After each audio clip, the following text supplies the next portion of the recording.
नमस्कार. Welcome to भक्ती योग bye एकनाथजी पाटील. मी इंग्लिशमध्ये बोललो, पण एकनाथजी पाटीलांच्या भक्ती योगाला आपलं स्वागत आहे. आपण दर आठवड्याला म्हणजे गुरुवारी सकाळी 7:30 वाजता इंडियामध्ये, आणखी 9 वाजता सेंट्रल टाइम USA मध्ये आपण हा प्रोग्राम करतो. 1 तासाचा प्रोग्राम आहे. आणखीन त्याच्यामध्ये आपण एकनाथजींचं चे विचार ऐकतो 50 मिनिटं, 50 ते 55 मिनिटं, आणि ते विचार आपण बरोबर ठेवतो आठवडाभर. आणखीन आपण ज्यावेळी नामाला शांतपणे बसतो तेव्हा ते विचार ज्या वेळेला मनामध्ये येतात, त्याच्यामुळे आपली भक्ती जास्ती दृढ होते. आणि हे करत करत राहिलं आपण की आठवड्याच्या आठवडे गेल्यानंतर काही महिन्यामध्ये आपल्या मनामध्ये परिणाम होईल. याची निश्चित निश्चित स्वरूपाची तुम्हाला प्रचिती काही महिन्यात तुम्ही सुरू केल्यानंतर येईल. आता एकनाथजींचा आजचा विषय आहे समाधी असा आहे. आपण आता त्यांचं ऐकूया काय त्याबद्दल. एकनाथजी प्लीज बोला. 1 मिनिट मी तुम्हाला पिन करतो, आणखीन तुम्ही सुरू करा. Got it. Okay, excellent. नमस्कार. नमस्कार. सगळ्यांच्या परवानगीने प्रवचनाला सुरुवात करतो. सगळ्यांच्या चरणाशी नतमस्तक होतो. गुरुर् ब्रह्मा गुरुर्विष्णू गुरुर्देव महेश्वरा, गुरु साक्षात परब्रह्म तस्मै श्री गुरुवे नमः. ब्रह्मानंदं परमसुखदं केवलं ज्ञानमूर्तिं द्वन्द्वातीतं गगनसदृशं तत्त्वमस्यादिलक्ष्यम् एकं नित्यं विमलमचलं सर्वदी साक्षीभूतं भावातीतं त्रिगुणरहितं सद्गुरुं तं नमामि. जयांचे केलिया स्मरण होय सकळ विद्यांचे अधिकरण, तेची बंधू श्रीचरण श्री गुरूंचे ते नमस्कारुनी आता.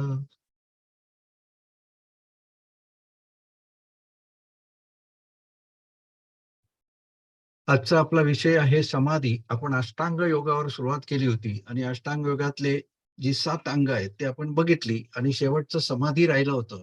तत्पूर्वी गीताताईंची सूचना आली का त्याच्यापूर्वी तुम्ही मुक्तीवर बोला, 4 मुक्ती काय त्या, म्हणून गेल्या वेळेला आपण 4 मुक्ती हा विषय घेतला आणि त्याच्यावर बोललो. समाधीचा पुढे ढकलला, म्हणून आज आपण ते राहिलेलं शेवटचं अंग समाधी. म्हणजे तत्पूर्वी जे 7 अंगावर बोललो त्याचे म्हणजे काय प्रवचन आहेत ते अपलोड केलेली आहेत, ते तुम्ही ऐकू शकता. म्हणजे यम, नियम, आसन, प्राणायाम, प्रत्याहार आणि धारणा, ध्यान आणि समाधी अशी अष्टांग योग आहे. तर याच्यातली पहिली 5 आहेत त्या अभ्यासामध्ये मोडतात. जे अभ्यास करावा लागतो आणि वैराग्य मानवावं लागतं. अशा 2 गोष्टी लागतात समाधीपर्यंत जाण्यासाठी. या 2 गोष्टी लागतात. काय तर अभ्यास करावा लागतो आणि वैराग्य मानवावं लागतं. तर अभ्यास काय, तर अभ्यासामध्ये पहिली 5 अंग यम, नियम, आसन, प्राणायाम, प्रत्याहार. तर यम म्हणजे आसन बघितलं पहिलं. यम याचा अर्थ आपण बघितला की सर्व वाईटाचा त्याग करणं. जे वाईट गुण आहेत आपल्यामध्ये, वाईट सवयी आहेत, वाईट जे विचार आहेत, त्याचा सगळ्याचा त्याग करणं, याला यम असं म्हटलंय. आणि नियम म्हणजे चांगल्याचा स्वीकार करणं. म्हणजे देवाकडे जाण्यासाठी, देवाकडचा प्रवास सुखकर होण्यासाठी किंवा देवापर्यंत पोहोचण्यासाठी जे जे सहाय्य करतं, जे आचरण किंवा जे विचार, जे संगती, ती ज्या ज्या माणसांची किंवा सज्जनांची संगती जी आपल्याला सहाय्य करते देवापर्यंत जाण्यासाठी, त्याचा स्वीकार करणं म्हणजे नियम असं म्हटलं होतं आपण.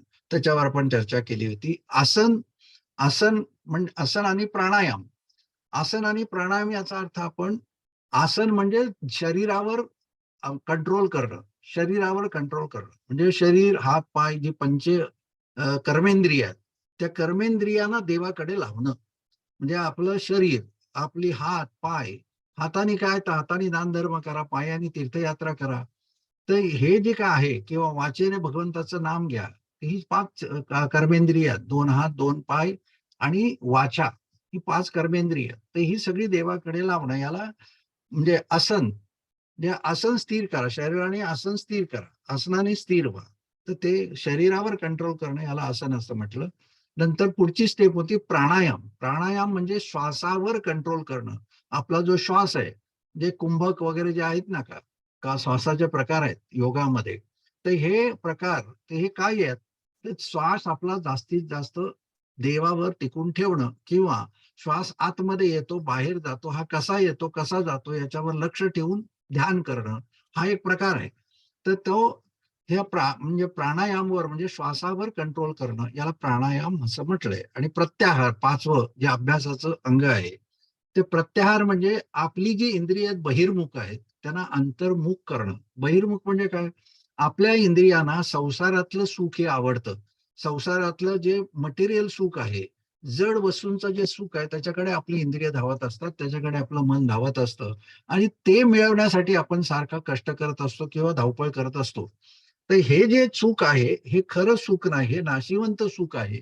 तर हे नाशिवंत सुखाकडे जे धाव आपली आहे किंवा आपलं जे लक्ष आपली इंद्रिय जी त्याच्याकडे वळलेली आहेत ना, त्या सुखासाठी प्रयत्न करत असतात, त्याचा त्याग करून आपण अंतर्मुख व्हा आणि अंतर्मुख होऊन जे आत्मसुख आहे, आतलं जे आत्म्याचं सुख आहे, आत्मा म्हणजेच परमेश्वर, परमेश्वराचं सुख आहे, त्या आत्म्याकडे अंतर्मुख होणं म्हणजे आपल्याला त्या आत्म्याची जाणीव होणं का मीच परमेश्वराचा अंश आहे आणि माझ्यामध्येच परमेश्वर आहे आणि मला जर परमेश्वराला बघायचं असेल तर माझ्या स्वरूपाचं ज्ञान मला झालं पाहिजे, ही जाणीव आपल्यामध्ये होणं याला अंतर्मुख होणं असं म्हणतात.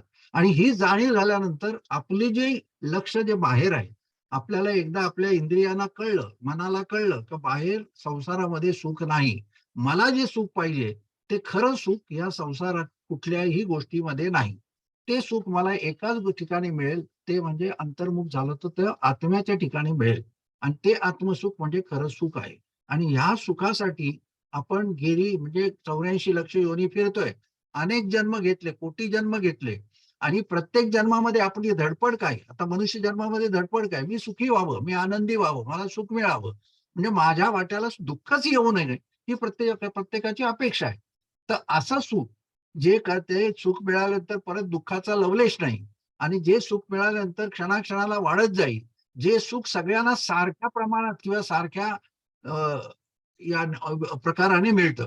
म्हणजे देवाचं सुख आहे ते गरीबाला पण सारखंच, श्रीमंताला पण सारखंच, पंतप्रधानाला पण सारखंच आणि साधारण मतदार असेल त्यालाही सारखंच आहे. म्हणजे ते देव कोणावर जास्त पंतप्रधान आहे म्हणून जास्त प्रेम करतो किंवा जास्त कृपा करतो आणि एका भिकारी आहे त्याच्यावर कमी कृपा करतो असं नाही. देवाकडे वळलो, देवाची भक्ती केली तर देव जसा पाऊस सगळीकडे सारखा पडतो, तसं देवाची कृपा ही सगळ्यांवर सारखी असते. नदी वाहताना भेदभाव करत नाही. कोणी जातं त्याला नदी त्याची तहान भागवते. मग तो गुंड असू दे, तो डाकू असू दे, तो राक्षस असू दे किंवा माणूस असू दे किंवा सज्जन साधू असू दे. म्हणजे कोणीही असला तर नदीला समभाव असतो. म्हणून गीतेमध्ये पण भगवंतांनी सांगितलंय समहम सर्व भूतेषु न मे द्वेष अस्ति न प्रियः. ये तू भजन्ति माम भक्त्या मयि ते तेषु अप्यहम असं श्लोक आहे या 9व्या अध्यायातला.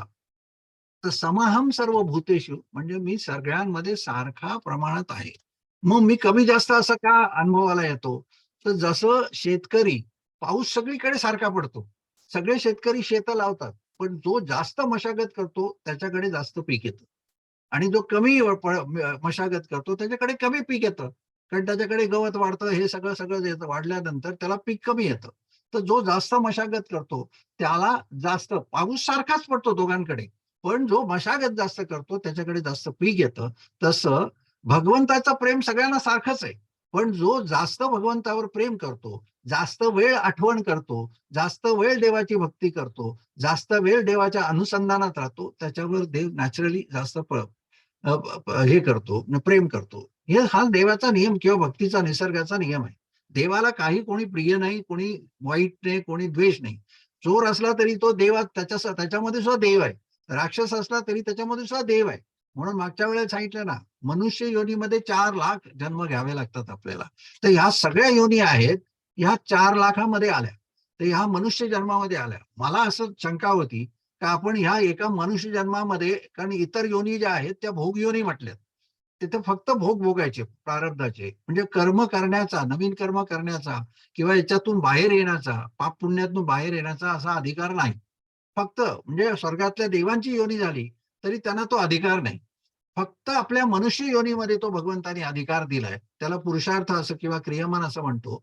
तर ह्या मनुष्य योनीमध्येच तो भगवंतानी अधिकार दिलाय आणि त्या अधिकाराचा उपयोग करून आपण ह्या जन्म-मरणाच्या चक्रातून बाहेर येऊ शकतो. तर हा अधिकार फक्त मनुष्य योनीमध्ये, मला असं वाटायचं तर एकच हा मनुष्य जन्म आणि ह्या एका जन्मामध्ये एवढं आपण पाप पुण्य करतो का ते फेडण्यासाठी किंवा ते संपवण्यासाठी आपल्याला 84 लक्ष योनीमध्ये फिरावं लागतं. म्हणजे केवढं पाप करत असणार. पण ते असं नाही. म्हणजे तो नामदेव महाराजांचा अभंग वाचल्यानंतर माझ्या लक्षात आलं का मनुष्य योनीमध्ये आपण 4,00,000 जन्म घेतो आणि या 4,00,000 जन्मामध्ये जे पाप पुण्य करतो ते आपण इतर योनीमध्ये भोगत असतो किंबहुना मनुष्य जन्मामध्ये सुद्धा त्याचं प्रारब्ध किंवा भोग येतात आपल्याला. तर अशा रीतीने हे जे प्रत्याहार म्हणजे जी इंद्रिय बाह्य सुखाच्या शोधामध्ये असतात किंवा बाह्य सुखात जे रममाण होतात त्यांना आपल्याला अंतर्मुख करणं त्याला प्रत्याहार असं म्हटलंय. आणि पुढचे ध्यान आणि धारणा. धारणा आणि ध्यान.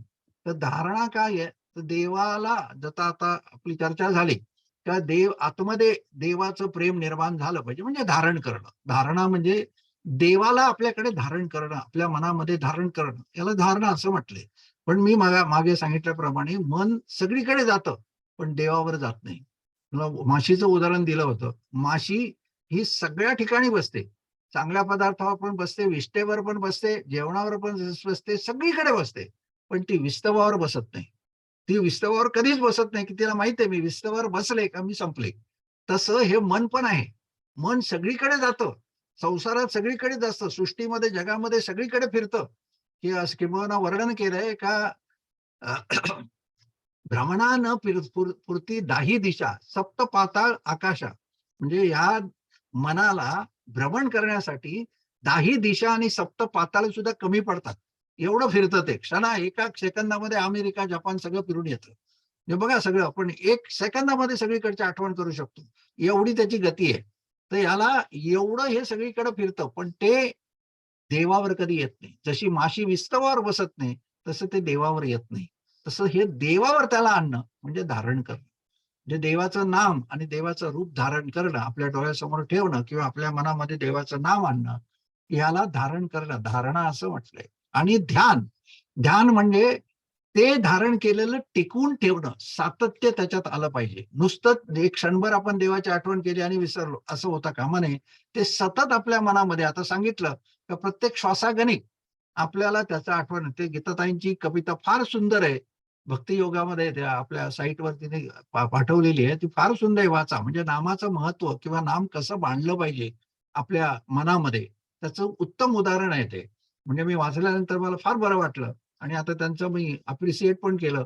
त्यांना कॉंग्रॅच्युलेट केलं. फार सुंदर कविता त्यांनी ती साईटवर पाठवली. तर असं म्हणजे नाम आपल्यामध्ये रुजलं पाहिजे. असं जेव्हा रुजेल, असं जेव्हा आपण धारण करू सातत्याने, सतत काम करताना, त्या म्हणाले की नाही भाकरी करताना पण ते आपल्याला आठवलं पाहिजे. जेवण करताना पण आठवलं पाहिजे व जेवण आपण हाताने करतो. मनामध्ये काय आहे? तर मनाने नामाचं आठवण करणं. म्हणजे प्रत्येक कर्म करताना त्या वामन पंडितांनी सांगितले, "अहो येता जाता उठता बसता वदनी वदता ग्रास गिळता सदा देता घेता घरी दारी शय्येवरी रतिसुखाच्या अवसरी समस्तांची लज्जा त्यजून भगवंत चिंतन करी." म्हणजे कुठलंही कर्म करताना देवाचं नाम घेऊ नका असं नाही सांगितलं. प्रत्येक क्षणाक्षणाला जर घ्यायचं असेल तर क्षणाक्षणाला आपण वेगवेगळी कर्म करत असतो. त्या प्रत्येक कर्मामध्ये भगवंताची आठवण आली पाहिजे. असं जेव्हा सातत्याने आपण धारण करू किंवा जेव्हा आपण ध्यानाला बसतो तेव्हा जे ध्यान, जे देवाच्या रूपावर किंवा मनामध्ये नाम जे आपण ऐकतो, ते ऐकलं पाहिजे. आता आचवालांनी सांगितलं, तर ते आपण ऐकलं पाहिजे आणि ते देवाचं रूपावर आपलं ध्यान टिकून राहिलं पाहिजे सातत्याने, सतत राहिलं पाहिजे. 1-2 मिनिटं आपला देव समोर आला, रूप आलं आणि लगेच आपलं मन बाहेर गेलं, असं होतं.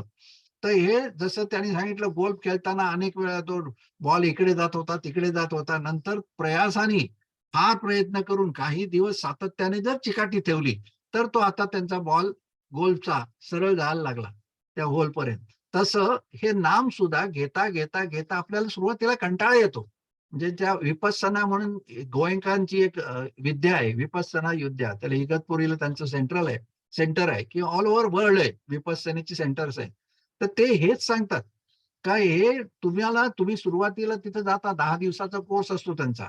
10 दिवस फक्त मेडिटेशन करायचं. तर ते करताना सुरुवातीला पहिला दिवस असा असतो का आपल्या मनामध्ये विचार येतात का मी कुठे फसलो, कुठे अडकलो, आता 10 दिवस कसे निघायचे, एक दिवस एवढा डिफिकल्ट गेला तर अजून पुढचे 10 दिवस कसे जाणार, आपली कसं काय होणार, म्हणजे असे विचार येतात. हे ते त्यांचं संध्याकाळी प्रवचन असतं एक दीड तासाचं, त्या विचार ते सगळे आपल्या मनामध्ये आलेले विचार ते एक्सप्लेन करतात का तुम्हाला आज असं वाटलं असेल. तर हे सुरुवातीला जेव्हा आपण भक्ती मार्गात येतो तेव्हा कंटाळा येतो, सारखा आपल्याला कंटाळा येतो, कारण देवाला आपण देवाकडे यावं अशी इच्छा असते, पण देव येऊ देत नाही का. एकदा का देवाकडे तुम्ही जोडलात का देवाला तुमची जबाबदारी स्वीकारावी लागते. तुम्हाला तुमच्यावर देवाला लक्ष ठेवावं लागतं, कारण देवाने वचन दिलंय, जेथे माझे नाम तेथे मी पुरुषोत्तम. म्हणजे जिथे जिथे माझं नाम घेतलं जाईल तिथे माझं अस्तित्व असेल. अर्जुना, मी का तो मी वैकुंठीही नसे, एक वेळेला भानुबंबीही नसे दिसे, योगियांची हृदये उमळून जाय. म्हणजे मी वैकुंठात पण नसेन, त्या सूर्याचं भानुबिंबी म्हणजे सूर्याच्या बिंबात पण नसेल, योग्यांच्या हृदयात पण नसेल, पण तयापासी पांडवा हरवला गिवसावा जेथे नामघोष बरवा करती माझा. म्हणूनची ओवी आहे का मला जर शोधायचं असेल मी कुठे असेल, जर तुम्हाला मनामध्ये शंका असेल तर जेथे नामघोष करती माझा, माझं नामस्मरण जिथं चाललंय तिथे माझं अस्तित्व असतं असं देवानी वचन दिलंय. त्याच्यामुळे एकदा का आपण नाम घ्यायला लागलो का देव आपल्या बरोबर असतो. जेवढं तुमचं देवाशी अनुसंधान तेवढं देवाचं तुमच्यावर प्रेम.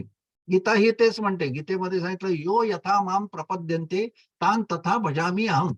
म्हणजे जो जेवढी माझी पूजा करतो, प्रपद्यन्ते म्हणजे माझी पूजा करतो किंवा माझं स्मरण करतो, तान तथा भजामी अहम, तेवढंच मी त्याचं भजन करतो, तेवढीच मी त्याची आठवण करतो. म्हणजे जो जेवढं माझ्यावर प्रेम करतो तेवढंच मी त्याच्यावर प्रेम करतो. म्हणून जर क्षणाक्षणाला देवावर जर आपण प्रेम केलं तर क्षणाक्षणाला देव पण आपल्यावर प्रेम करतो, असं गीतेचं, वेदांचं आणि सर्व संतांची वचनं आहेत. म्हणून हे का साधलं पाहिजे, तर या ध्यान म्हणजे हे सातत्याने टिकून राहणं, त्याला ध्यान असं म्हटलंय. अशी 7 अंग आपण बघितली आणि त्याच्या पुढचं आहे समाधी. तर समाधी म्हटल्यानंतर ही 2 गोष्टी आहेत. आता 5 पहिली अभ्यास बघितली, अभ्यासाची अंग यम, नियम, आसन, प्रत्याहार, प्राणायाम आणि प्रत्याहार, ही 5 अंग ही अभ्यास आहे. म्हणजे हे आपल्याला कंट्रोल करायचं आहे, मनाचं कंट्रोल करण्यासाठी ही 5 अंग आहेत, पहिल्या 5 स्टेप आहेत. आणि नंतर मग आपण याच्या पुढे गेल्यानंतर हे धारण केलं देवाचं नाव, मग ते टिकवणं आणि समाधीपर्यंत जाणं, हे वैराग्य आहे. हे वैराग्य आहे. जसं एकदा तुम्ही देवाच्या नामाकडे वळलात का तुम्हाला वैराग्य हळूहळू प्राप्त होत राहतं. वैराग्य म्हणजे काय, का ह्या संसारातले जे आपलं मन रमलेलं आहे ते हळू त्याच्यातनं बाहेर निघायला लागतं. तुम्हाला असं वाटतं अरे या पैशामध्ये काय आहे, किती कमवून काय करणार आपण, किंवा आपल्याला वीट यायला लागतो, त्याचा कंटाळा यायला लागतो. बस झालं, मला आहे तेवढं भरपूर झालं, मी आनंदी आहे त्याच्यात, असं वाटायला लागतं. का अजून मला नको, काय त्रास करण्यापेक्षा इकडे धावपळ करून ते नंतर काय बरोबर घेऊन जाणार नाही. हे काय याच्यातलं बरोबर येणार आहे, काही नाही. महाराज म्हणतात धन मिळविता कोटी, सवेनं नाहीये लंगोटी, याच्यातलं काहीच बरोबर येणार नाही. मग हे व्यर्थ आहे, हे असं आपल्या मनामध्ये विचार यायला लागतात वैराग्याचे. अरे बघा काय म्हणून, म्हणजे आपण स्मशान म्हणता जातो, तुकाराम म्हणतात स्मशानी वैराग्य क्षण एक होय. स्मशानामध्ये गेलो का ते मृताला बघितलं का, त्या मृतदेह बघितल्यानंतर त्याचं आयुष्य आपल्याला आठवतं, अरे काय केवढा चांगला होता, पण किती क्षणभरून घर एवढा चांगला माणूस पटकन गेला, म्हणजे आपल्याला होतं. म्हणजे आपलीही तशीच अवस्था, जसं बुद्धाला उपरती झाली, गौतम बुद्धाला, का त्यांनी एक मेलेलं प्रेत बघितलं आणि ते म्हणाले अरे केवढं क्षणभंगूर आयुष्य आहे, म्हणजे एवढं आपल्यालाही कधीही जायला लागेल असंही, कोण वेळ येईल कैसा नाही देहाचा भरोसा. मग असं जर असेल तर मग हे सगळं करतो याचा काय फायदा आहे. म्हणजे आपण हे सगळे व्यवहार करतो, धंदा करतो, व्यवसाय करतो, नोकरी करतो, याचा फायदा काय आहे आपल्याला, पुढच्या जन्मामध्ये काय फायदा आहे, काही नाही. म्हणून कबीर म्हणतात साई इतना दीजिए ज्यामे कुटुंब समाय, मैं भी भूखा न राहू और साधू भी भूखा न जाए. म्हणजे कबीर म्हणतात की हे भगवंता मला एवढंच दे का माझं कुटुंबाचं भरण पोषण करता येईल आणि माझ्याकडे जे येणारे अतिथी असतील, कोण साधू आला तर त्यांना अच्छा चांगल्या प्रकारे आदर सत्कार करता येईल, एवढंच दे, याच्यापेक्षा जास्त देऊ नकोस. का अति तिथे माती, जास्त जर झालं तर ते तुमचं मन डायव्हर्ट करतं. जास्त झालं बघा तुम्ही, तर म्हणजे ह्या भक्ती मार्गामध्ये सामान्य लोक जास्त असतात, श्रीमंत लोक कमी असतात. ते करतात, दान धर्म करतील, पण त्यांना वेळ नसतो देवळात यायला, वारी करायला, का मंदिरात जायला वेळ नसतो. तो म्हणाला आमचं कर्म हेच ही भक्ती आहे. आणि कर्म ही भक्ती आहे, पण ते कर्मामध्ये परमेश्वराची आठवण असेल तर. ते कर्म करताना जर पैशाची आठवण असेल, मला पैसा जास्त कसा मिळावा, तर ते कर्म भक्ती नाही, ती सकाम झाली. तर ही भक्ती नाही, ही देवाच्या प्राप्तीसाठी कामाला येत नाही. म्हणून सामान्य माणसाकडे कमी संपत्ती असते किंवा हे ऐश्वर कमी असतं, त्याच्यामुळे त्याचं मन पटकन इकडे वळतं. तर जेव्हा आपण धारण करतो आणि तेव्हा एक एक एक एक गोष्ट आपल्याला वैराग्य होत राहतं. हळूहळू आपल्याला वैराग्य प्राप्त. बघा, म्हणजे आता आमच्या आजोबांनी सांगितलं, मी चहा सोडला, मी हे सोडलं, मला आता हे मी करतच नाही, मी एकच टाइम जेवतो, हे वैराग्य आहे. हे हळूहळू हळूहळू वैराग्य होत राहतं. ते जेवणामध्ये आपल्याला कधी कधी असं वाटत होतं, अरे चिकन खाल्लं का सुंदर, हे काय मच्छी ताजी खाल्ली काय फार मना आनंद वाटतो. पण आता नाही तुम्हाला वाटत. आता त्याच्याकडे कंटाळा येतो. का येतो? हे भगवंताच्या भक्तीचं फळ आहे. जसं जसं नामस्मरण कराल तसं तसं त्याच्यापासून दूर होत राहाल. भगवंत तुम्हाला त्याच्यापासून दूर घेऊ. किंवा ते भगवंतानी गीतेमध्ये मागच्या वेळेला सांगितलं, त्यांनी वचन दिलंय भगवंतानी, का शाश्वत भौतिक धर्मात्मा क्षिप्रम भवती धर्मात्मा शाश्वत शांतीम निगच्छती कौंतेय प्रतिजानीही न मे भक्त प्रणश्यती. कौंतेय म्हणजे अर्जुना, प्रतिजानती न मे भक्त प्रणश्यती, फार महत्वाचं वाक्य आहे. म्हणजे माझ्या भक्ताचं मी पतन होऊ देत नाही. माझ्याकडे एकदा आला का क्षिप्रम भवती धर्मात्मा, माझं नाम घ्यायला लागलं का तो धर्मात्मा होतो, म्हणजे चांगल्या गोष्टी करायला लागतो. आणि क्षिप्रम भवती धर्मात्मा शाश्वत शांती निगच्छती, मग तो शाश्वत शांतीकडे वाटचाल करू लागतो.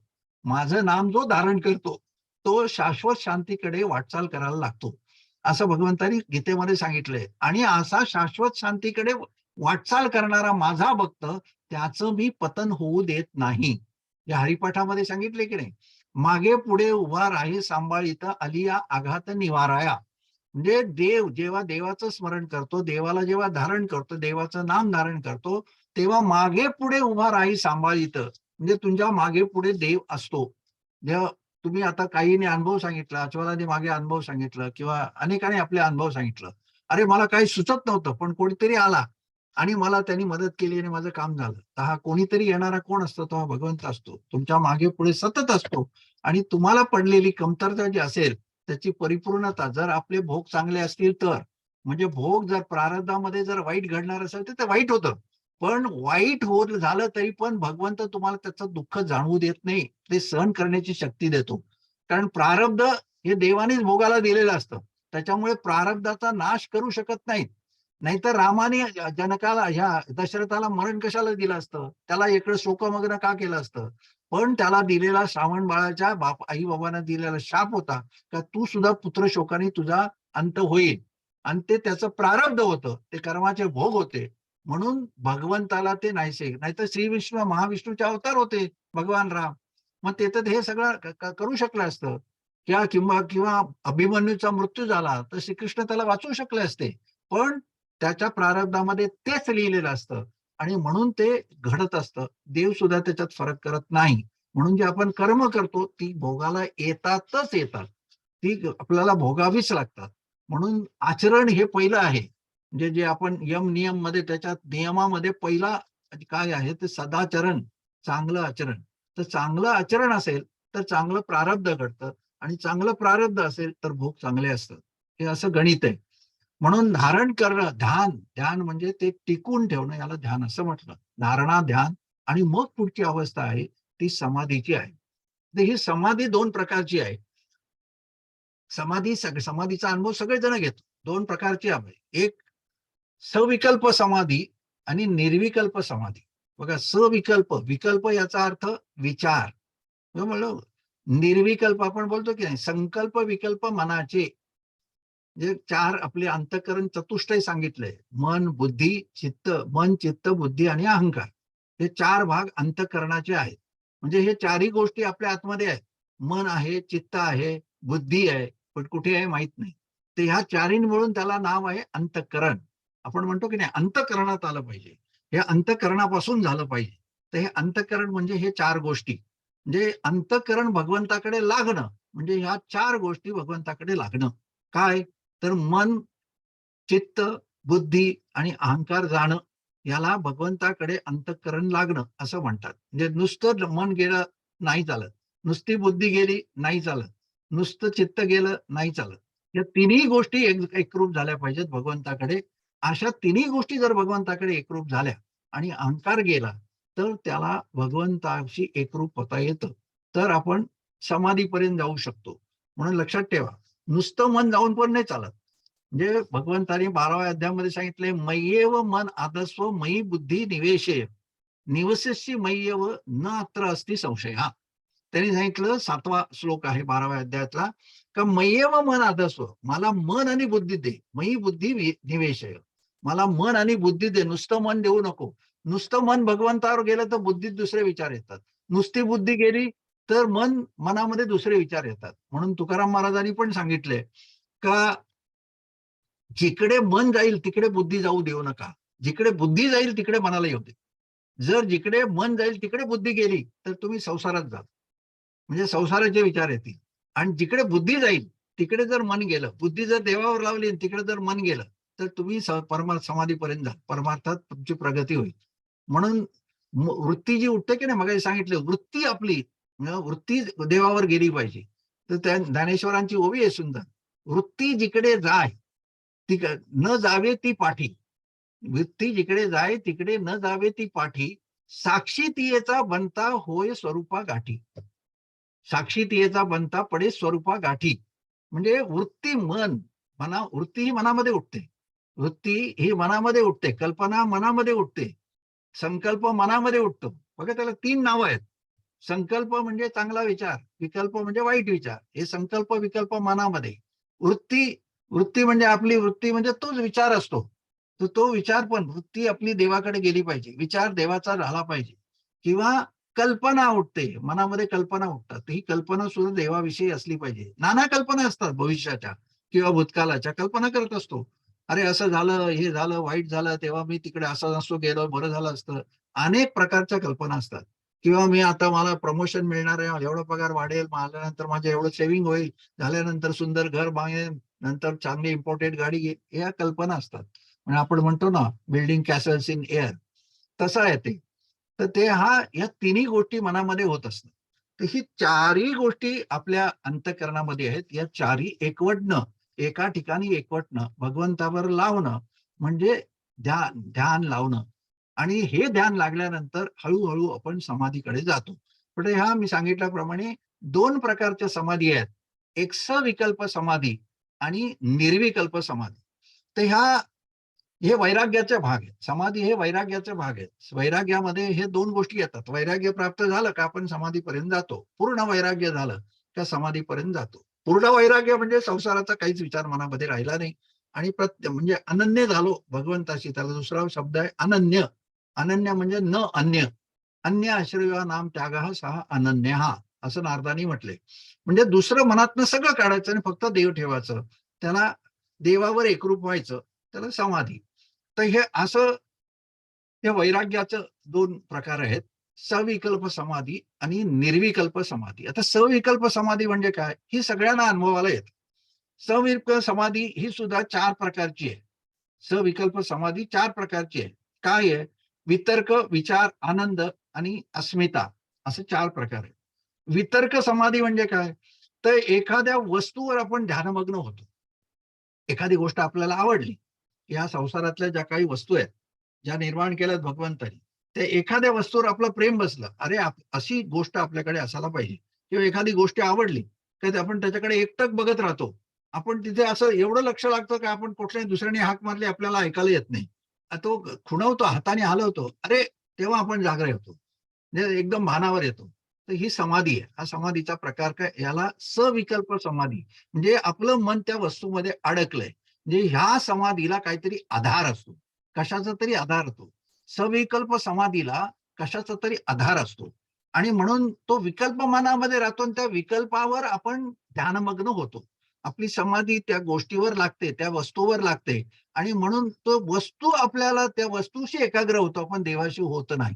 याला सविकल्प समाधी असे म्हटलंय. तर पहिला प्रकार म्हणजे वितर्क समाधी. वितर्क म्हणजे एखाद्या वस्तूवर एकरूप होणं, एकाग्र होणं, त्याला वितर्क समाधी असं म्हटलंय. दुसरा प्रकार आहे विचार. मनामध्ये एखादा विचार येतो, म्हणजे जसं आता मी सांगितलं, आधीचा कुठला तरी विचार येतो का फ्युचरचा येतो. माझं प्रमोशन होणार आहे, मला एवढा पगार मिळणार आहे, किंवा आता मला बोनस मिळणार आहे, बोनस झाल्यानंतर मी हे करीन, ते करीन, ते करीन, कल्पना करत राहतो, विचार करत राहतो, त्याच्यातच मग्न होऊन राहतो. त्याच्यातच त्याचं ध्यान लागतं आणि तो विचार विचार विचार विचार करत राहतो, किल्ले बांधत राहतो आपले. आणि मग एवढा तो एकाग्र होतो, निमग्न होतो, का त्याला भानच राहत नाही आजूबाजूला कोण आहे, आपण कुठं आहोत. आणि मग कोणतरी येतो, त्याला भानावर आणतो. तर ही सुद्धा विचार समाधी. तर या विचारावर लागलेली समाधी. इथं पहिल्या याच्यात आपण वस्तूवर एकाग्र होतो, दुसऱ्या याच्यात आपण विचारावर एकाग्र होतो. आणि तिसरं आहे आनंद समाधी. तर आनंद समाधी म्हणजे एखादी स्मृती, आठवण, पाठीमागची कुठली तरी आठवण येते. अरे, आम्ही तिकडे गेलो होतो आणि एवढा काय मजा केली, एवढे खुश झालो, आणि सगळं ते चित्र आठवतं आपल्याला. कोण कसं बोलला, कोण कसं त्यांनी मजा केली, कशी उडी मारली, कसे नाचलो, कसा डीजे लावला, हे सगळं आपल्याला आठवतं. आणि त्या विचारातच आपण निमग्न होऊन जातो, त्याच्यातच एकाग्र होऊन जातो. तर त्याला आनंद समाधी, म्हणजे त्याचा आनंद घेत राहतो आपण. आनंदाची एखादी आपल्याला आठवण येते, स्मृती येते, आणि त्या स्मृतीवर एकाग्र होतो आपण, त्या आठवणीवर एकाग्र होतो आणि त्याच्यातच निमग्न होतो. त्याला आनंद समाधी असं म्हटलंय. आणि चौथी आहे अस्मिता समाधी. अस्मिता समाधी म्हणजे त्याला कसलाच आधार नाही, निराधार, म्हणजे कसलाच विचार नाही, वस्तू नाही, स्मृती नाही, काही नाही. त्याला अस्मिता समाधी असं म्हटलंय. आता ह्या अस्मिता समाधी म्हणजे चौथी स्टेप झाली. तर ह्या चौथ्या स्टेप नंतर आपण समाधीपर्यंत जातो, पुढच्या निर्विकल्प समाधीपर्यंत जातो. म्हणजे समाधी म्हणजे देवाशी एकरूप होणं, वननेस किंवा युनियन, मर्जिंग विथ गॉड, जे देवाशी एकरूप होणं. तर ह्याला समाधी असं म्हटलंय. तर ही अस्मिता ही शेवटची पायरी आहे, चौथ्या प्रकारची समाधी. या अस्मिता समाधीतून आपण निर्विकल्प समाधीमध्ये जातो, दुसऱ्या प्रकारची समाधी, सविकल्प आणि निर्विकल्प. तर ह्या निर्विकल्प समाधी मध्ये जाण्यासाठी हे पहिल्या तीन आहेत, याचा विसर पडला पाहिजे. वस्तूचा, विचाराचा, स्मृतींचा, म्हणजे आठवणींचा विसर पडला पाहिजे, आणि निराधार समाधीपर्यंत गेलो पाहिजे, निर्विकल्प समाधीपर्यंत गेलो पाहिजे. मग आपण पुढच्या समाधीपर्यंत. पण त्याच्याही पुढे, म्हणजे या समाधीत गेलो तरी तो शेवट नाही, म्हणजे या अस्मिता समाधीपर्यंत गेलो तरी तो शेवट नाही. निर्विकल्प समाधी हा मात्र आपण भगवंतापर्यंत पोहोचल्याचा साक्ष आहे. तर नाथ महाराजांचं प्रमाण आहे. ते म्हणतात या समाधीत सुद्धा देव नाही.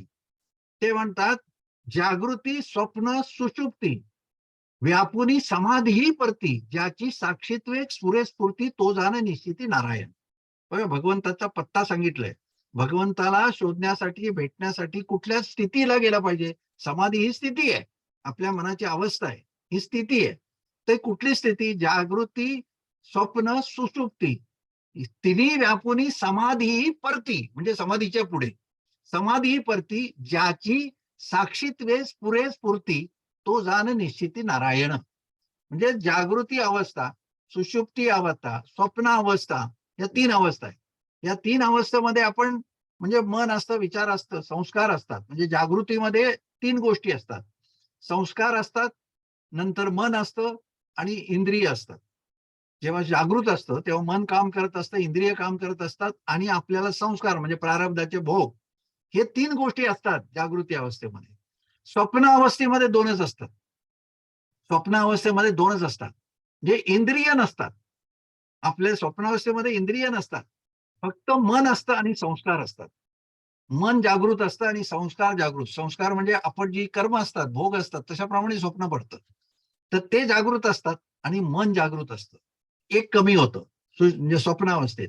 सुषुप्ती अवस्थेमध्ये फक्त एकच असतं. काय असतं? तर फक्त संस्कार असतात. सुषुप्तीमध्ये मन पण नसतं ना. सुषुप्ती ही सुद्धा समाधीचा अनुभव आहे. गाढ झोप लागणं हे सुद्धा समाधीचा अनुभव आहे. हे समाधी सुखाचा अनुभव आहे. गाढ झोपेत गेल्यानंतर बघा, आपल्याला काहीच कळत नाही, सगळं विसरतो. हे काय आहे? तर ही समाधीचा अनुभव आहे, समाधी सुखाचा अनुभव आहे. पण त्याच्यात मन असतं. मन कशावरून मन असतं? बघा, सकाळी उठल्यानंतर आपण लोकांना सांगतो, अरे मला एवढी गाढ झोप लागली ना, काही आठवलं नाही, मी एवढा गाढ झोपलो. अगदी फार आनंद घेतला झोपेचा. म्हणजे मग गाढ झोपलं हे कोणाला कळलं? तुम्ही जेव्हा दुसऱ्याला सांगता का मी गाढ झोपलो, म्हणजे याची जाणीव झाली ना तुम्हाला. तर ही जाणीव कशाला होते? ही मनाला होते. तर म्हणून सुषुप्ती अवस्थेमध्ये फक्त मन असतं, आणि मग पुढे गेल्यानंतर ह्या निर्विकल्प समाधीमध्ये मन ही संपतं. मन संपतं, नाम संपतं, रूप संपतं. जे आपण करतो रूपाचं ध्यान, नामाचा उच्चार, तर हे सगळं जातं आणि फक्त देव निर्विकल्प म्हणजे निर्गुण निराकार भगवंताशी आपण एकरूप होतो. निर्विकल्प समाधी किंवा समाधीचा अर्थ देवापर्यंत जे पोहोचवतं जी समाधी, ती निर्गुण निराकार भगवंताशी एकरूप होतो. म्हणजे आपण निर्गुणात जातो, सगळं विसरतो, मन बुद्धी सगळं विसरतो, इंद्रिय शरीर सगळ्याचा विसर पडतो, नामाचा विसर पडतो, रूपाचा विसर पडतो, मनाचा विसर पडतो, सगळ्याचा विसर पडून या जगामध्ये काहीच नाहीये. या जगामध्ये दुसरं काहीच नाही, सगळीकडे मीच भरलेला आहे, माझं स्वरूप आहे, असं आपल्याला अनुभवाला येणं, त्याला समाधी असं म्हटलंय. त्याला समाधी ही शेवटची समाधी आहे. पण मी सांगितल्याप्रमाणे ह्या समाधी म्हणजे आतापर्यंतच्या ज्या 4 समाधी सांगितल्या, याच्यामध्ये आधार असतो. म्हणजे त्याचं एक सुंदर उदाहरण दृष्टांत सांगतो. श्रीरामांचा दृष्टांत आहे. म्हणजे भगवंत श्रीरामाच्या प्रभू रामचंद्रांच्या 8व्या पिढीच्या आधी एक खटवांग राजा होऊन गेला. त्याचं नाव होतं खटवांग राजा. तर हा खटवांग राजा होऊन गेला 8व्या पिढीत, म्हणजे आधीच्या 8 पिढ्या आधी रामाच्या वंशामध्ये, सूर्यवंशामध्ये. तर त्या 8व्या पिढीमध्ये खटवांग राजा होऊन गेला. ह्या खटवांग राजाकडे एक बहुरूपी यायचा, बहुरूपी त्यावेळेला. आणि तो बहुरूपी प्रत्येक वेळेला वेगवेगळे सोंग घेऊन यायचा. राजा त्याला काहीतरी दान द्यायचा आणि तो जायचा. तर असं हे चालत असताना एक दिवस राजाने त्याला सांगितलं का तू खरा जर बहुरूपी असेल तर तू असा सोंग घेऊन ये का मी तुला ओळखू शकणार नाही. असं जर केलंस तर तुला मी काय 2 संस्थानं किंवा अर्ध राज्य किंवा पाव राज्य तुला मी बक्षीस देईन. असं मोठं बक्षीस लावलं राजाने. आणि तो असं कुठलं तरी सोंग घेऊन ये का मी तुला ओळखू शकणार नाही. मग ह्या बहुरूप्याने तो चॅलेंज ऍक्सेप्ट केला. राजाचा जो चॅलेंज होता त्याने ऍक्सेप्ट केला. राजा ठीक आहे म्हणाले, मी असं रूप घेऊन येतो का तुम्ही मला ओळखू शकणार नाही. आणि त्यांनी ठरवलं. आणि मग त्यांनी विचार केला आणि काय करावं? तर ह्या श्रीरामांच्या खटवांग राजाच्या वशिष्ठ हे त्यांचे गुरु आहेत. म्हणजे सूर्यवंशाचे वशिष्ठ हे गुरु आहेत. तर वशिष्ठ हे म्हणजे सगळ्या पिढ्यांमध्ये त्यांचे गुरु हे वशिष्ठ होते सूर्यवंशाचे. म्हणून हे वशिष्ठ त्या खटवांग राजाकडे दररोज यायचे. त्यांच्या महालामध्ये यायचे. मग थोडा वेळ समाधी लावून बसायचे. एक अर्धा तास वगैरे काय 1 तास समाधी लावून बसायचे आणि ते निघून जायचे. हा असा त्यांचा नित्यक्रम होता. मग या बहुरूप्याने त्याचा अभ्यास केला, निरीक्षण केलं त्यांच्या काय काय चाललेलं असतं दिवसभर. आणि त्यांनी बघितलं का यांच्याकडे वशिष्ठ बरोबर 11 वाजता येतात, 12-1 वाजेपर्यंत थांबतात, धमादी लावतात आणि मग ते जातात. ते सगळं निरीक्षण केलं. ते येतात कसे, ते बसतात कसे, आल्यानंतर त्यांची पूजा करतात, पाद्यपूजा करतात, त्यांना आसन देतात, ते बसतात, समाधी लावतात. मग समाधी लावल्यानंतर कसे बसतात, समाधीत कसे ह्या डिटेल अभ्यास केला, अगदी निरीक्षण करून मायन्यूट अभ्यास केला. आणि मग त्यांनी ठरवलं का आपण ह्या वशिष्ठांचं रूप घेऊन जायचं, बहुरूपी बनून जायचं. आणि त्यांनी तसं केलं, त्यांच्यासारखा वेश केला, त्यांच्यासारखं सगळं म्हणजे मेकअप वगैरे सगळं त्यांच्यासारखं केलं. डिट्टो असं ते वशिष्ठ दिसतील असं त्यांनी केलं सगळं. आणि तो एक दिवशी या खटवांग राजाच्या महालात गेला. आणि गेल्यानंतर हा म्हणजे वशिष्ठ जर 11 वाजता जातात, तर हा 10 वाजताच गेला. म्हणजे 1 तास समाधी लावतात, तर हा 10 वाजताच गेला. वशिष्ठ 11 वाजता, ते हा 10 वाजताच गेला. आणि मग 10 वाजता आल्यानंतर राजाला आश्चर्य वाटलं. राजाने विचारलं, "अरे म्हणजे गुरुदेव तुम्ही आज लवकर कसे आलात 10 वाजता? तुम्ही 11 वाजता येता, लवकर 10 वाजता आलात?" म्हणाले, "ठीक आहे, तुम्हाला काय प्रश्न करणार मी? तुम्ही गुरुदेव आहात, तुमच्या मनाला लागेल ते तुम्ही कराल. या." त्यांनी आदर सत्कार केला. म्हणजे त्यांनी त्यांचं स्वागत केलं. घेऊन गेला आसनापर्यंत, पाद्यपूजा केली आणि त्या नित्याप्रमाणे हा बहुरूपी त्यांच्याप्रमाणे समाधीत बसला. आणि समाधीत बसून 1 तास झाला. राजाला काय कळेना. राजाला असं वाटत होतं की हा म्हणजे वशिष्ठच आलेत. आणि मग काही काळाने वशिष्ठ खरोखरची वेळ झाल्यानंतर वशिष्ठ आले. वशिष्ठ आल्यानंतर त्याला कळेना हे खरे का ते खरे. त्या खटवांग राजाला कळेना आता खरे वशिष्ठ कोण? हा म्हणजे आलेले खरे आता आलेत ते गुरुदेव का जे समाधीत बसलेत ते गुरुदेव? त्याला काही कळेना. म्हणजे तो भ्रमिष्ट झाला. मग वशिष्ठांनी सांगितलं, म्हणाले, "तू काही चिंता करू नकोस. हा जो आहे तो बहुरूपी आहे. त्याला तू सांगितलं होतंस का तू असं रूप घेऊन ये. म्हणून त्यांनी तो माझं रूप घेऊन आलाय आणि तो आता त्यांनी नक्कल करताना त्याला खरोखरची समाधी लागली." वशिष्ठांनी सांगितलं, "त्याला खरोखरची समाधी लागली. तो आता समाधीत गेलाय. पण आता म्हणाले त्याला समाधीतून उठवू नकोस." वशिष्ठांनी सांगितले, "त्याला समाधी सोडायला लावू नका. त्याला समाधीत राहू दे. का तर म्हणाले 8 पिढ्यानंतर बघा, म्हणजे समाधी गेल्यानंतर देहाचं भान राहत नाही, तहान भूक सगळं सगळं संपतं. तर हे म्हणाले 8 पिढ्यानंतर तुझ्या वंशामध्ये असा कोणतरी येईल, जन्माला येईल का तो तुला प्रश्न करेल का समाधी म्हणजे प्राप्ती आहे का, समाधी म्हणजे सर्वस्व आहे का. तर असा प्रश्न केल्यानंतर त्याला उत्तर देण्यासाठी हा कामाला येईल. हा जो बहुरूपी आहे आणि समाधी लावली, तो तुला कामाला येईल कधी 8 पिढ्यानंतर. विचार करा. तर तो त्याला 8 पिढ्यापर्यंत समाधीतच ठेवला. वशिष्ठांची समाधी उतरली नाही. समाधी उतरण्यासाठी सुद्धा ज्ञान असावं लागतं.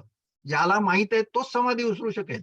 नाहीतर कोणालाही त्याची समाधी आपण जागा करायला गेलो समाधीतून तर तो जागा नाही होणार. तर तो समाधी लागल्यानंतर त्याला काहीच कळत नाही. त्याला मारलंच ना, त्याच्या अंगावर मारलं तरी त्याला कळत नाही. कारण शरीर भाव राहतच नाही त्याचा. म्हणून बघा त्या वाळवंटामध्ये गोरोबा कुंभारांनी सगळ्या संतांची सभा घेतली आणि सगळ्यांच्या पाठीवर मारलं. तर कोणी काही बोललं नाही. पण नामदेव महाराज ओरडले. कारण त्यांचा शरीर भाव गेला नव्हता. म्हणून त्या इतर संतांचा शरीर भाव संपला होता. शरीर म्हणजे मी आहे ही त्यांची भावनाच संपली होती. ते भगवंतामध्ये लीन झाले होते. त्याच्यामुळे त्यांना मारलेलं कळत नव्हतं. म्हणून निर्विकल्प समाधीमध्ये हे भावनाच नसते. निर्गुणात तेच गेलेले असतात. म्हणजे आपण मी विश्वामध्ये संपूर्ण जो धोटा मारला की नाही, ज्याने मारलं त्याच्यात पण मीच आहे ही भावना असते त्यांची. त्याच्यामुळे तो लागलच नाही त्यांना. तर अशा तो बहुरूपी बसला होता. त्याला समाधीत ठेवलं आणि खरोखर 8व्या पिढ्यामध्ये म्हणजे श्रीराम जेव्हा अवताराला आले तेव्हा त्यांना एकाने प्रश्न केला का समाधी म्हणजे सर्वस्व आहे का, समाधी म्हणजे भगवंताची प्राप्ती आहे का, असा प्रश्न केला. आणि तेव्हा मग वशिष्ठ आले आणि वशिष्ठांनी त्यांना सांगितलं. मग त्यांना श्रीरामांना त्याचं उत्तर देता आलं नाही. म्हणजे प्रश्न केल्यानंतर ते कन्फ्युज झाले. मग त्यांनी वशिष्ठांना विचारलं आणि मग वशिष्ठांनी सांगितलं, आता याची समाधी सोड. आता याला समाधीतून उठू. त्या बहुरूप्याला समाधीतून उठवलं. तर त्यांनी समाधी कशासाठी लावली होती? त्याचा एक उद्देश होता, सकाम होती, कामना होती. काय? का मला याच्याकडनं अर्धराज्य मिळवायचं आहे. समाधी कशासाठी लागली? बहुरूप कशासाठी घेतलं? का मला अर्धराज्य मिळावं. तर ह्या अर्धराज्य मिळवण्यासाठी समाधी लागली होती. हा विचार होता, ही कामना होती. म्हणून सविकल्प समाधी असते, ही सकाम असते. म्हणून त्याची समाधी सोडल्यानंतर, समाधीतून उठवल्यानंतर तो पहिला प्रश्न करतो, राजा माझं बक्षीस टाक. त्या खटवांग राजाला त्यांनी पहिला प्रश्न केला, राजा माझं बक्षीस टाक. मग वशिष्ठांनी सांगितलं, बघ, ही समाधी म्हणजे प्राप्ती नाही, समाधी म्हणजे मोक्ष नाही. तर समाधी हा मोक्षाचा कल्पतरू आहे. समाधी मोक्षाचा कल्पतरू वर्णन काय मी करू. हा जो समाधी आहे ते हे मोक्षाचा कल्पतरू. म्हणजे समाधीतून मोक्ष मिळतो, पण समाधी म्हणजे मोक्ष नाही. त्याचं दुसरं एक सुद्धा उदाहरण आहे. जो हा आपला चांगदेव म्हणून, चांगदेव महाराज ऐकताय तुम्ही, ज्ञानेश्वरांचं चरित्रामध्ये चांगदेव येतात. तर चांगदेव काय करत होते? तर हे चांगदेव योगी होते, महान योगी होते. आणि ते काय, ते 1400 वर्ष जगले. हे 1400 वर्ष कसे जगले? तर त्यांचा मृत्यूकाळ आल्यानंतर त्यांना कळायचं का माझा आज मृत्यूकाळ जवळ आलाय. मग मृत्यूकाळ जवळ आल्यानंतर ते समाधी लावून बसायचे. ते चांगदेव महाराज समाधी लावून बसायचे. आणि समाधीत असल्यानंतर देहभाव राहत नाही. देहभाव राहिल्यानंतर मग तुम्हाला मृत्यू कशाला येणार? मग त्या मृत्यू त्याला स्पर्श किंवा यम त्याच्याकडे जाऊ शकत नाही, त्याला मृत्यू येत नाही. आणि मृत्यूकाळ टळला. तो 6-6 महिने समाधीत बसायचे चांगदेव महाराज. आणि मृत्यूकाळ टळला का समाधीतून बाहेर यायचे. तर ते समाधीतून बाहेर आल्यानंतर मेलेली प्रेत जिवंत व्हायची. एवढं समाधीचं तेज असायचं त्यांच्या. त्या तेजाने, समाधीच्या तेजाने त्यांची नजर पडली त्या प्रेतांवर का ती प्रेत जागृत म्हणजे जिवंत व्हायची. तर म्हणजे जे समाधी सोडतील जवळ आला काळ का तिथे प्रेतांचा ढीग लागलेला असायचा त्यांच्या आश्रमाच्या बाजूला बाहेर. तर एकदा असं झालं का हे समाधीतून आलेले एक पण प्रेत नव्हतं. ती सगळी प्रेत मुक्ताईने उठवली. म्हणजे निवृत्ती, ज्ञानदेव, सोपान, मुक्ताबाई 4 भावंड ते त्या आश्रमातून चालली होती. तेव्हा त्या प्रेतांचा ढीग त्या मुक्ताबाईंनी बघितलं. 9 वर्षाची मुक्ताबाई. तिने विचारलं ज्ञानदेवांना, दादा हे काय आहे? ते म्हणाले, हे चांगदेव महाराज आहेत, महान योगी आहेत. ते समाधीतून बाहेर आल्यानंतर ही प्रेत जिवंत होतात, म्हणून ती प्रेत लोक इथं आणून टाकतात. मग तिने त्या लहान मुलीने विचारलं, म्हणजे हा काय देव झाला का म्हणे. ही प्रेत उठवतो, तर हा काय सर्वस्व समजतो काय, स्वतःला शहाणा समजतो काय म्हणा. तिने सांगितलं. मग त्या मुक्ताईने नुसतं आपलं कमंडुलातलं पाणी काढलं आणि त्या प्रेतांवर शिंपडलं, ती सगळी जागी झाली. ती सगळी जिवंत झाली आणि निघून गेली सगळी प्रेत. आणि नंतर यांनी समाधी सोडल्यानंतर एक पण प्रेत नव्हतं तिथे. मग याला आश्चर्य वाटलं, अरे ह्या वेळेला एवढं नेहमी जर ढीग असतो तर ह्या वेळेला कसंच काही नव्हतं. काही नाही. मग त्या शिष्याने सांगितलं का अशी अशी 4 भावंड आली, त्याच्यात एक लहान मुलगी होती. तिने नुसतं कमंडलातलं पाणी शिंपडलं तर ही प्रेत जिवंत झाली. मग हा जागृत झाला, अरे आपल्यापेक्षा कोणतरी समर्थ आहे, आपल्यापेक्षा कोणतरी ताकदवान आहे, श्रेष्ठ भक्तिवान आहे. असं त्याला कळल्यानंतर मग तो त्यांना भेटायला गेला वगैरे. त्या वाघावर बसून सर्पाचा चाबूक करून वगैरे रामदेव महाराज गेले. मला सांगायचं तात्पर्य एवढं, का एवढं श्रेष्ठ समाधीस्थ जात असताना सुद्धा त्याला ज्ञान झालं नव्हतं, त्याला मोक्ष मिळाला नव्हता. का नव्हता मिळाला? कारण सकाम समाधी होती. त्या समाधीमध्ये भावना होती का माझा मृत्यू टळावा, ही अपेक्षा होती, म्हणजे सकाम होती. म्हणून ही जी सविकल्प समाधी असते त्याच्या पाठीमागे काहीतरी आधार असतो. तर जेव्हा आधार असतो ती सविकल्प समाधी, ही समाधी मोक्षापर्यंत घेऊ जात नाही. म्हणजे शेवटची समाधी जरी झाली, अस्मिता समाधी जरी झाली, तर ती सुद्धा भगवंतापर्यंत नाही. त्याच्याही पलीकडे त्या अस्मिता समाधीतून मोक्षाचा कल्पतरू, ही जी समाधी आहे ती मोक्षाची कल्पतरू आहे.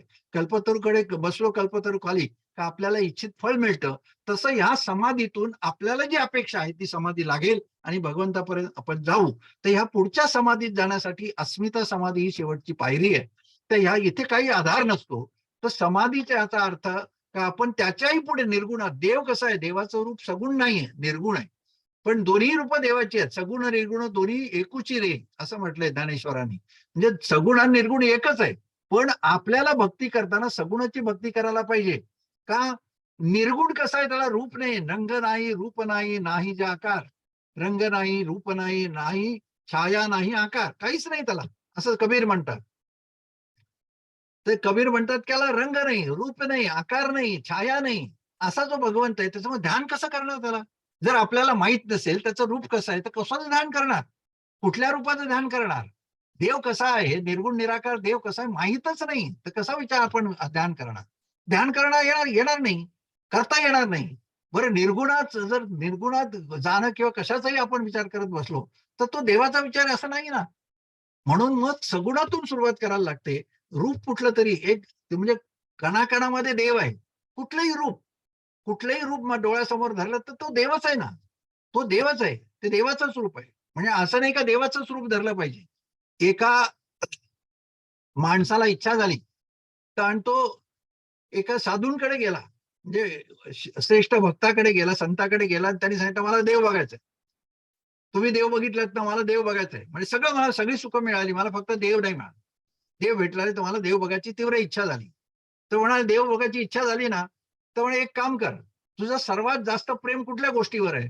तो म्हणाला ह्या म्हैशीचं दूध विकून विकून मी मोठा झालो, तर त्या म्हैशीवर माझं प्रेम आहे.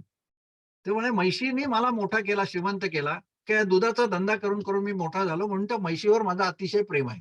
तर म्हणाले एक काम कर, तुझ्या घरात जी अशी अंधारी खोली असेल, एकांत असेल, त्या एकांतात बस आणि त्या म्हैशीच्या रूपाचंच ध्यान कर.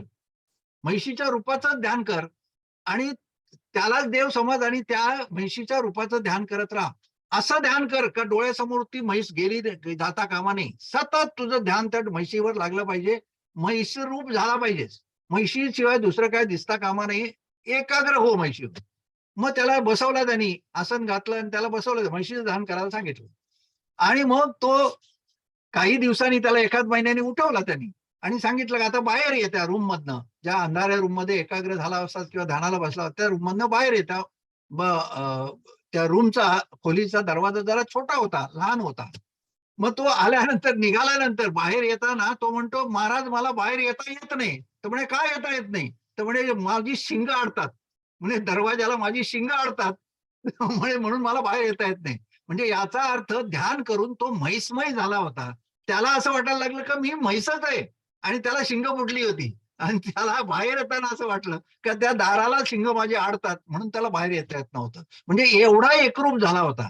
तर कुठल्याही वस्तूचं ध्यान, मग त्या संतांनी त्याला सांगितलं का जसं म्हैशीचं ध्यान केलंस तसं देवाचं ध्यान कर. देवमय जेव्हा होशील तेव्हा तुला देव दिसेल, असं त्यांनी त्याला सांगितलं, मार्ग सांगितला. तर हे जे ध्यान आहे हे कुठल्याही गोष्टीचं केलं तरी चालेल, पण देवाचं का करा? का ज्याचं ध्यान करतो, जर इतर गोष्टीचं ध्यान केलं तर इतर गोष्टीमध्ये अवगुण सुद्धा असतात.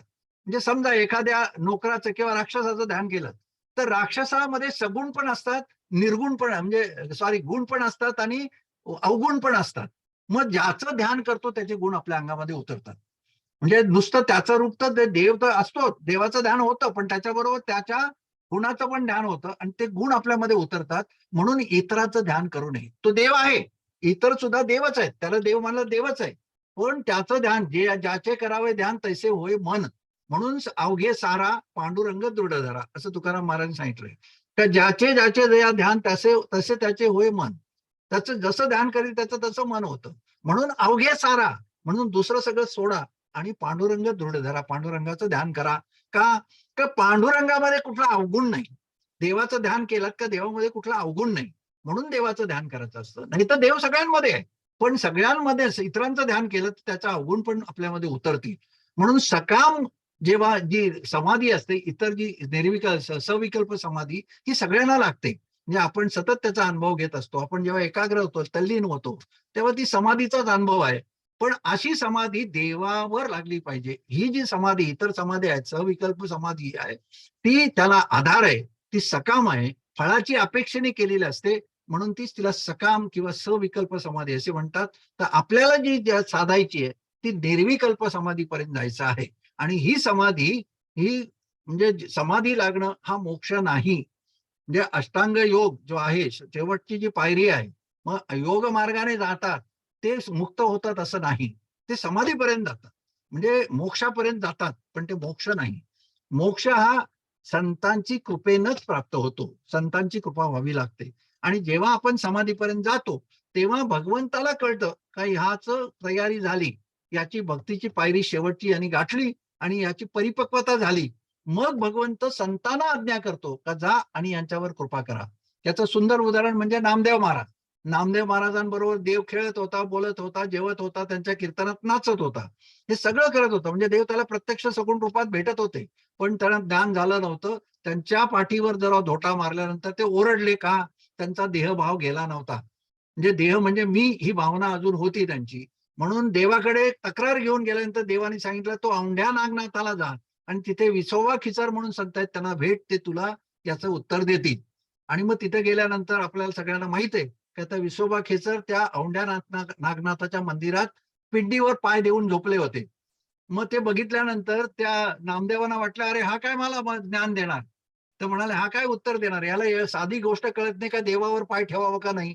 हा देवावर पाय ठेवून झोपलाय, तर याला ही साधी गोष्ट कळत नाही देवावर पाय ठेवू नये, तर या माणसाला काय विचारावं. म्हणून त्यांनी नामदेव महाराजांनी राग येऊन, कारण देवाचा भक्त होता, त्यांना राग आला. त्यांनी सांगितलं अरे हो काय वृद्ध ग्रहस्था किंवा त्यांना हाक मारली, अहो तुम्हाला कळतं की नाही, तुम्ही तुमचे पाय देवावर ठेवलेत. मग त्यांनी सांगितलं अहो मी वृद्ध झालोय, माझे पाय उचलता येत नाहीत, माझ्या अंगामध्ये ताकद नाही, एक काम करा, तुम्हीच माझे पाय उचला आणि दुसरीकडे ठेवा, म्हणजे माझ्यावर तुमची कृपा होईल जर दुसरीकडे पाय ठेवलेत तर. मग नामदेव महाराजांचे पाय उचलले, दुसरीकडे ठेवले, दुसरीकडे ठेवले तर तिथे पायाखाली परत पिंडी निर्माण झाली. तिथून उचलले दुसरीकडे ठेवले, तिथे पिंडी निर्माण झाली. म्हणजे जिथे जिथे पाय ठेवायला लागले तिथे तिथे देवाची पिंडी निर्माण व्हायला लागली त्यांच्या पायाखाली.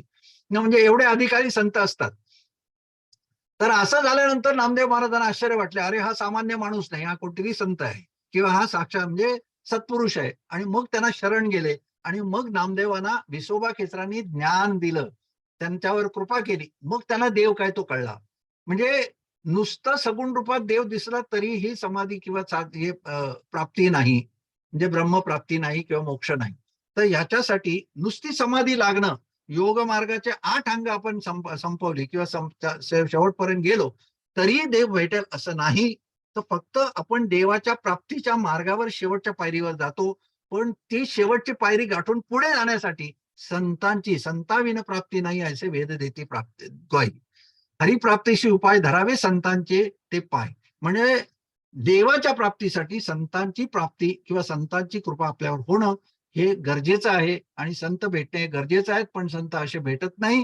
देवाची कृपा जेव्हा होईल तेव्हा संत भेटतात. आणि देवाची कृपा होण्यासाठी देवाला जे आवडतं, जसं वडिलांची कृपा किंवा आपल्याला पॉकेट मनी मिळण्यासाठी आपण बापाची जे प्रशंसा करतो, त्यांचे काय म्हणजे सारखे गुण गात राहतो किंवा त्यांना प्रशंसा करत करत खुश करतो, आणि खुश केल्यानंतर मग खिशात हात घालून आपल्याला 100 रुपये पॉकेट मनी देतात. तसं देवाला जे आवडतं ते करावं लागतं. आणि देवाला काय आवडतं तर देवाचं नाम आवडतं. आणि म्हणून देवाचं नाम घेत राहिल्यानंतर देव प्रसन्न होतो. देव प्रसन्न झाल्यानंतर देवाला कळलं का ह्याची परिपक्वता झाली, याची पात्रता आली, का मग देव संतांना आज्ञा करतो का जा अमुक ठिकाणी अमुक माझा भक्त आहे, त्याला तू मोक्ष दे का मुक्त कर. दोन असे तीन जेव्हा मिनिटं देवाची मला आज्ञा होते दोन तेव्हा तीन ते मिनिटं येतात दोन आणि तीन मिनिटात संत फिनिश करू आपण. आपल्याला मोक्ष देतात. म्हणून संताविना मोक्ष नाही, संताविना प्राप्ती नाही असं म्हटलंय. तर प्राप्तीसाठी, मोक्षासाठी समाधीपर्यंत गेलो तरी मोक्ष नाही. त्याच्या पुढची अवस्था ही संतांची भेट, संत संगती किंवा संतांची भेट. संतांची भेट होणं हे गरजेचं आहे. आणि त्या संतांची भेट होण्यासाठी आपण हा सगळा अट्टहास करत असतो. म्हणून कबीर म्हणतात, सद्गुरु मिले तो सब मिले, नाही तो फुकट संग, माता पिता सुत बांधवा हे तो घर घर होय. म्हणजे सद्गुरु मिळाले तर तुमचं सार्थक झालं. सद्गुरु म्हणजे संत, म्हणजे जे कृपा करतात, मोक्ष देतात, त्याला सद्गुरु म्हणतात. सतची ओळख करून देणार तो सद्गुरु. म्हणजे माता पिता सुत बांधवा हे सगळेच आहे, बांधव सगळं, लहान मुलं वगैरे ही सगळे आहेत, पती पत्नी हे सगळं मिळेल. पण यानी नाही आहे, सद्गुरु मिले तो सब मिले. तर सद्गुरूपर्यंत जाण्यासाठी देवाची भक्ती ही गरजेची आहे. मग देवाची कृपा आणि न संतांची कृपा ही महत्वाची आहे. अशा रीतीने हे समाधीचं आजचं प्रवचन झालेलं, हे निरूपण हे सद्गुरूंच्या चरणी, देवाच्या चरणी, भगवंताच्या चरणी अर्पण करतो. तुम्हा सर्वांना परत एकदा तुमच्या चरणाशी नतमस्तक होतो आणि झालेली सेवा समर्पित करतो. धन्यवाद.